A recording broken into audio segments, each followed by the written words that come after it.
الحمد لله رب العالمين والصلاة والسلام على رسوله محمد وعلى آله وأصحابه أجمعين أما بعد قال الله تعالى أعوذ بالله من الشيطان الرجيم بسم الله الرحمن الرحيم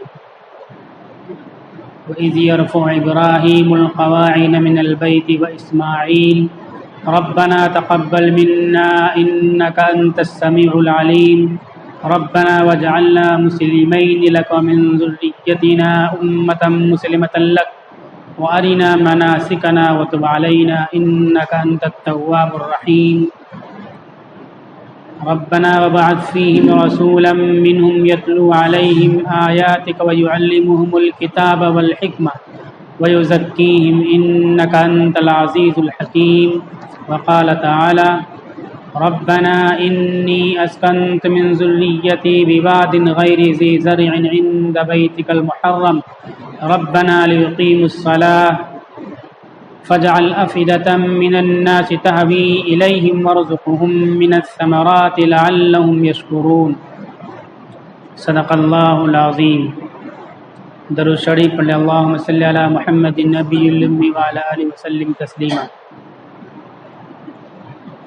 گزشتہ جمعہ کو قربانی کی فضیلت اور قربانی نہ کرنے پر وعید اور کچھ احکامات بیان ہوئے تھے۔ اس سے پہلے بات یہ چل رہی تھی کہ انسان سماج کے اثرات سے، نفسانی خواہشات سے، باپ داداؤں کی رسومات سے متاثر ہو جاتا ہے۔ ابراہیم علیہ السلام کے دور میں تینوں باتیں موجود تھیں، لیکن وہ نہ سماج کے اثرات سے متاثر ہوئے، نہ باپ داداؤں کی رسومات سے متاثر ہوئے، اور نہ ہی نفسانی خواہش کی پیروی کی، اپنی خواہشات کو قربان کر دیا۔ یہ چیز کہاں سے حاصل ہوگی؟ ہم سماج کے غلط اثرات سے بھی بچے رہیں اور نفس کی ناجائز خواہشات سے بھی بچے رہیں، باپ داداؤں کی ناجائز رسومات سے بھی بچے رہیں۔ یہ چیز کہاں سے حاصل ہوگی؟ اس سلسلے میں بات آئی تھی کہ بڑی اور اہم اور بنیادی چیز یہ ہے کہ لوگوں کو اللہ کے دین کی طرف بلاؤ، لوگوں کو برائیوں سے روکو، تو سماج میں جو غلط باتیں رائج ہیں ان سے محفوظ اور بچے رہو گے، اور انسان نفسانی کمزوری کے نتیجے میں نفس کے پیچھے چلنے لگتا ہے تو اس سے بھی بچا رہے گا۔ انسان باپ داداؤں کے ناجائز رسوم سے بھی آزاد ہو جائے گا اور شریعت پر کھڑا ہونا اس کو آسان ہو جائے گا۔ یہ کب ہوگا؟ جب ہم دعوت دیں گے، دین کی طرف دوسروں کو بلائیں گے، تو دوسرا مانے گا یا نہ مانے گا، لیکن اپنے آپ کو دین پر کھڑا ہونا آسان ہو جائے گا۔ حالات کتنے بھی ناموافق ہوں گے، نامساعد ہوں گے، پریشان کن ہوں گے، ان تمام حالات کے باوجود دین پر کھڑا ہونا دعوت کی وجہ سے آسان ہو جائے گا، اور دین پر ہم کھڑے رہیں گے اور دین پر ہماری موت ہوگی، دین پر ہمارا خاتمہ ہوگا۔ دعوت کا کام اختیار کریں گے تو ہوگا۔ سماج کی برائیوں سے، معاشرہ کی برائیوں سے، نفسانی خواہشات سے، باپ داداؤں کی رسومات سے لڑنے کا بہت طاقتور اور مضبوط ذریعہ دعوت ہے، اور حضرت ابراہیم علیہ السلام کی سنتوں کو ہم زندہ کر رہے ہیں، قربانی کر رہے ہیں اور یاد کر رہے ہیں۔ جو آزمائشیں شروع ہوئیں، ان آزمائشوں کی شروعات دعوت سے ہوتی ہے۔ یہ پہلی سیڑھی ہے۔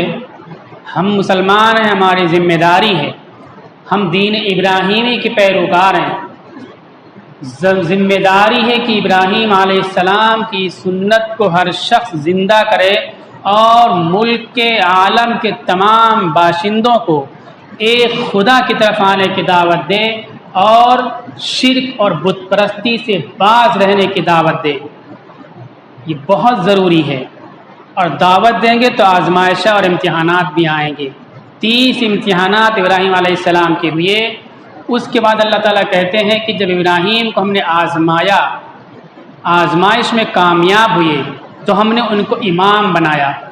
وَإِذِ ابْتَلَىٰ إِبْرَاهِيمَ ربه بکلمات فأتمہن قال انی جاعلک للناس اماما، جب ابراہیم کو ان کے رب نے کچھ باتوں میں آزمایا اور ان باتوں میں وہ پورے اترے تو ہم نے ان کو رہنما، پیشوا اور امام بنایا۔ ہم یہ الیکشن کا ماحول ہے، کوئی خالی دماغ آدمی اس کو ووٹ مل گیا یا EVM مشین نے ووٹ دے دے وہ لیڈر بن گیا۔ لیڈر یہ نہیں ہوتا ہے، یہ ملت کو ڈبو دینے والا ہوتا ہے ایسا شخص جو اس انداز میں لیڈر بنتا ہے۔ لیڈر بہت ہی باہمت، باحوصلہ اور جان کی بازی لگانے والا ہوتا ہے، اپنے اسٹینڈ، اپنے موقف سے پیچھے نہیں ہٹتا ہے، ہر طرح قربانی دیتا ہے۔ ابراہیم علیہ السلام کی زندگی میں یہ ساری چیزیں ملتی ہیں، بنیادی طور پر پکا یقین اور ایمان، اور اپنے موقف کے لیے مر جانے کا بھی جذبہ موجود ہو کہ ہم مر جائیں گے لیکن اپنے اسٹینڈ سے پیچھے نہیں ہٹیں گے۔ یہ امتحانات ابراہیم علیہ السلام کے 30 امتحانات ہوئے، پھر اللہ تعالیٰ نے ان کو امام اور لیڈر بنایا۔ یہ امت مسلمہ بھی امام اور لیڈر ہے، لیکن ان آزمائشوں سے امت کو گزرنا ہوگا، ان آزمائشوں سے گزرنے کے لیے اپنے آپ کو تیار اور پریپیئر کرنا ہوگا۔ آزمائشوں کی شروعات، امتحان کی شروعات دعوت سے ہوگی۔ ہماری ذمہ داری ہے کہ ہم شروعات کریں اور دعوت دیں، لوگوں کو دین کی طرف بلائیں۔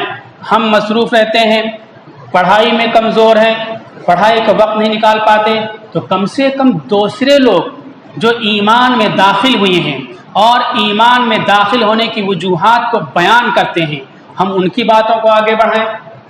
ابھی دیکھو ہفتہ 10 دن پہلے دھرم پرورتن کو شور اٹھا، کچھ لوگوں کو فرضی گرفتار کر لیا گیا، پھر اس کے بعد نئے ایمان لانے والوں کے جو انٹرویوز آنا شروع ہوئے، صحابہ کا دور تازہ ہو گیا ان کے انٹرویو کو سن کر کے۔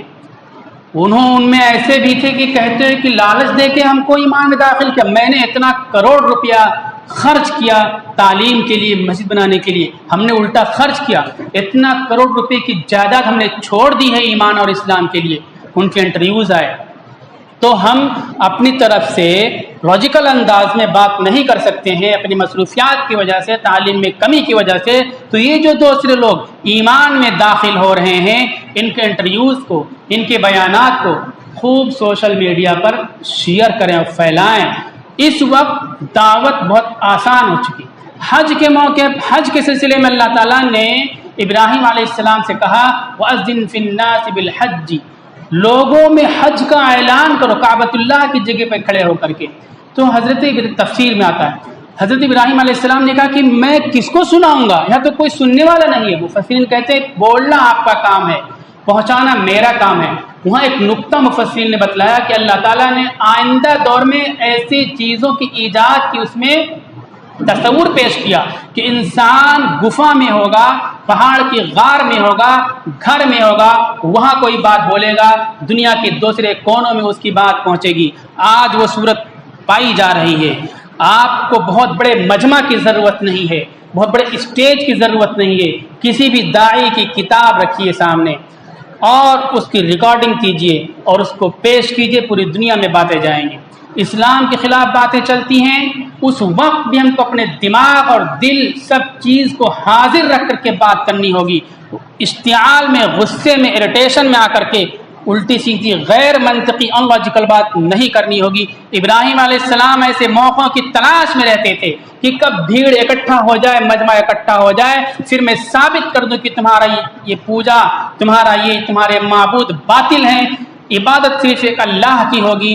اور جب پروپیگنڈا ہوتا ہے، شور ہوتا ہے، اس موقع پر سب کی توجہ ایک طرف ہو جاتی ہے، اپنی بات سنانے کا موقع مل جاتا ہے۔ تو جو حالات ہیں، ان حالات میں ہم کو بات سنانے کا موقع ہے، ہم کو غصے میں آ کر کے اسلام کے خلاف بات کرنے والوں کے خلاف الٹی سیدھی ریمارک نہیں دینا چاہیے، گالی گلوچ کی باتیں نہیں کرنی چاہیے۔ ہم اپنی بات کو صحیح انداز میں پیش کرتے رہیں، یہ ضروری ہے، اور یہی ابراہیم علیہ السلام کی قربانی کی شروعات ہے۔ ہم اپنی پہلی سیڑھی ہم نے چھوڑ دی ہے، ڈائریکٹ چھت پہ پہنچنا چاہتے ہیں اور دنیا کے دوسرے کونے میں اور آسمانوں میں جانا چاہتے ہیں، اور سیڑھی کی فکر نہیں کرتے، جہاں کھڑے ہیں وہاں سے چلنا نہیں چاہتے۔ ضروری ہے جہاں کھڑے ہیں وہیں سے چلیں۔ دعوت یہ پہلی سیڑھی ہے قربانی کی، آزمائش کی اور فتوحات کی۔ تو یہ عہد کریں کہ ہم دعوت کا کام کریں گے، کبھی بھی نبی صلی اللہ علیہ وسلم کے خلاف کوئی ریمارک دیتا ہے تو وہاں 3 کام ہوتے ہیں. آخر میں کارروائی اور سخت مقابلے کی بات آتی، اس سے پہلے 2 باتیں آتی. پہلی بات، آپ صلی اللہ علیہ وسلم کی زندگی پیش کیجئے. سورہ قلم میں نون میں دیکھ لیجئے، آپ صلی اللہ علیہ وسلم کی زندگی کو اللہ تعالیٰ نے پیش کیا. اس کے بعد جو زیادہ پڑھے لکھے لوگ ہیں ان لوگوں کے لیے وہاں، اس کے بعد اللہ تعالیٰ جو اعتراض کرتے ہیں ان کی عیوب کا بیان کیا. اس کے بعد تیسرے نمبر پر پھر دوسرے انداز کے مقابلے کی ہدایت دی گئی ہے. لیکن ہم لوگ تیسرے نمبر پر فوراً آ جاتے ہیں، نعرہ تکبیر جھنڈا لے کر کے روڈوں پہ آ جاتے ہیں اور رسول اللہ صلی اللہ علیہ وسلم کی سیرت و سوانح کو لوگوں کے سامنے نہیں پیش کرتے ہیں. اور جو ہمارا انٹلیکچوئل پرسنز ہے، جو تعلیم یافتہ طبقہ ہے، وہ ان لوگوں کی تعلیمات، ان لوگوں کی کمزوریوں، ان لوگوں کی بد اخلاقیوں کو پیش کرے گا دوسرے نمبر پر. تیسرے نمبر پر ہمارے یہ نوجوان آئیں گے جو نعرہ لگاتے ہیں، شور کرتے ہیں، لیکن ہم چھوڑ دیتے ہیں. دعوت پہلی سیڑھی، پہلی شروعات ہے.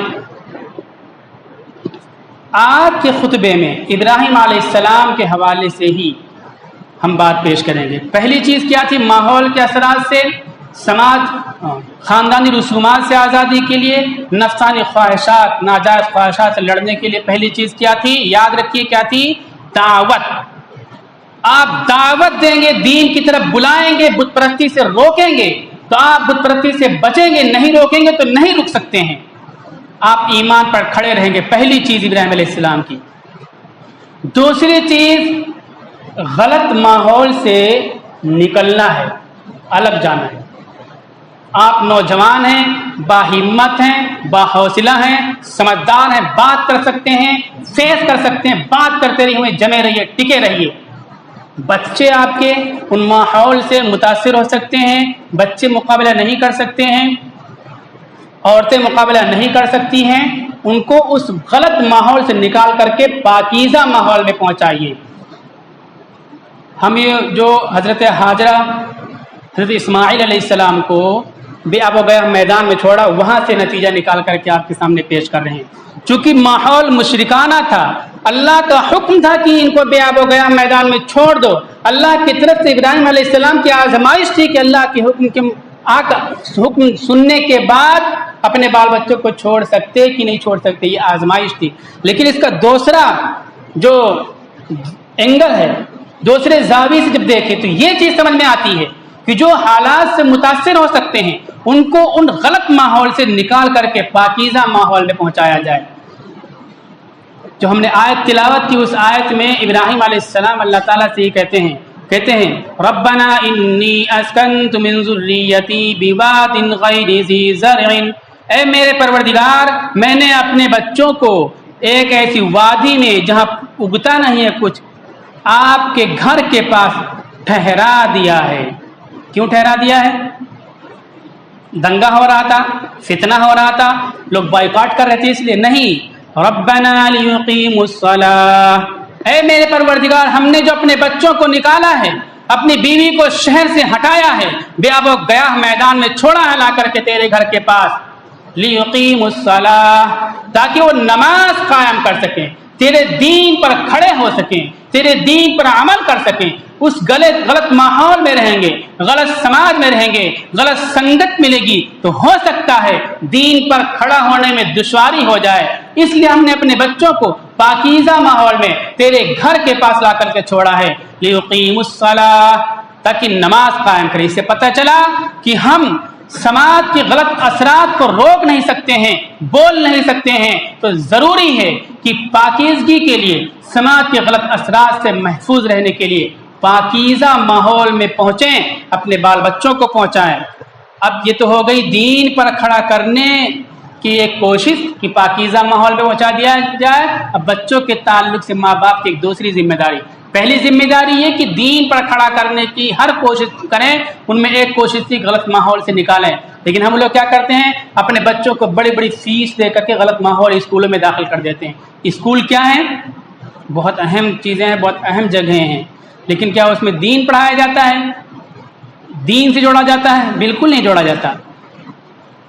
جو دینی ادارے ہیں، دینی اسکول ہیں، ان میں کوشش ہوتی ہے، لیکن میرے علم میں بہت سے ایسے اسکول ہیں جہاں کی لڑکیاں، جہاں اسلامیات سلیبس میں داخل ہے، وہاں پہ لڑکیاں ڈانس کرتی ہیں، درگا کے نغموں پر ناچتی ہیں، اور یہ بنیان ایسا پتلا والا پہنتی ہیں، انڈر ویئر پہن کر کے ناچتی ہیں۔ میں نے اپنی آنکھوں سے دیکھا ہے، اور ویڈیو ریکارڈنگ میں نے کرے بتانے کے لیے کہ یہ دین کے نام پر اسکول قائم ہے، دین کے نام پر یہ ادارہ قائم ہے، اور مسلمان دین کے نام پر بچوں کو لاتے ہیں، لیکن جو سلیبس ہے، جو سسٹم ہے، بالکل ماحول ایسا اس میں کریٹ کیا گیا، بنایا گیا کہ انسان دین سے محروم ہو جائے گا۔ تو حکم یہ ہے کہ اپنے بچوں کو غلط ماحول سے نکال کر کے پاکیزہ ماحول میں لاؤ، پہلا کام یہ ہے۔ اب پاکیزہ ماحول ایک مدرسے نظر آتے ہیں ہمارے یہاں، صرف مدرسوں میں عام طور پر پاکیزہ ماحول ملتا ہے، تو مدرسے میں اپنے بچوں کو داخل کر کے آگے کی کارروائی سے غافل ہو جاتے ہیں۔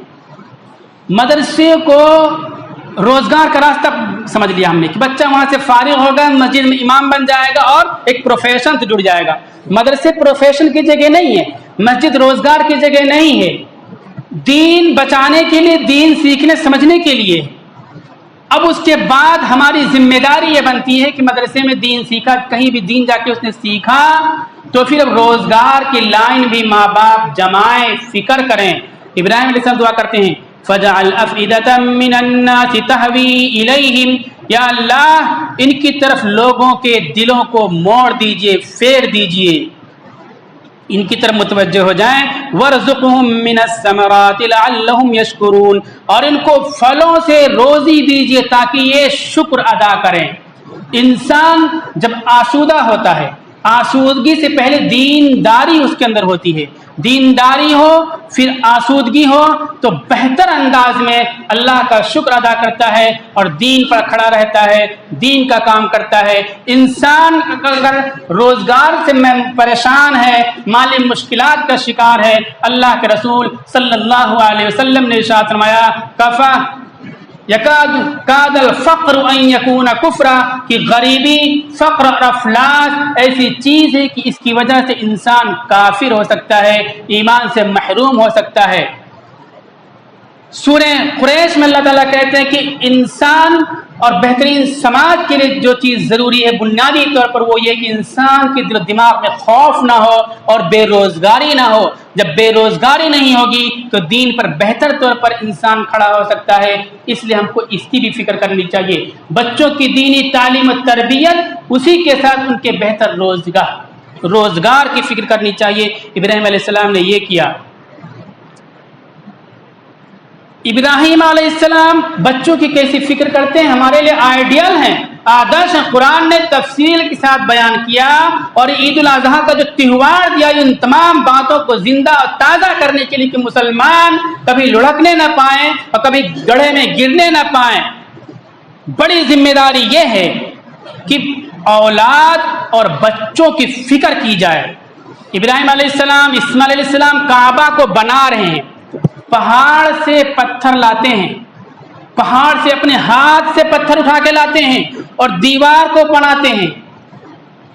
ہم لوگ ہوتے تو کیا کرتے، وہ دعا کی قبولیت کا وقت ہم لوگ کیا دعا کرتے، کوٹا اسٹون مل جائے یا ہرا والا پتھر مل جائے یا کوئی صاحب حیثیت مل جائے، یہ لائٹ لگا دے، وہ کر دے، یہ کر دے، ہم یہ سب کرتے۔ 100% یہ سنت کے خلاف بات ہے۔ پہلی بڑی ذمہ داری بچوں کی فکر کرنے کی، ایمان کی فکر کرنی ہے۔ رسول اللہ صلی اللہ علیہ وسلم نے مسجد نبوی بنائی، چھپر کی بنائی، 10 سال تک مسجد نبوی میں چراغ نہیں جلا۔ 8 ہجری میں مکہ فتح ہو گیا۔ مکہ فتح ہونے کا مطلب پورا عرب فتح ہو چکا تھا۔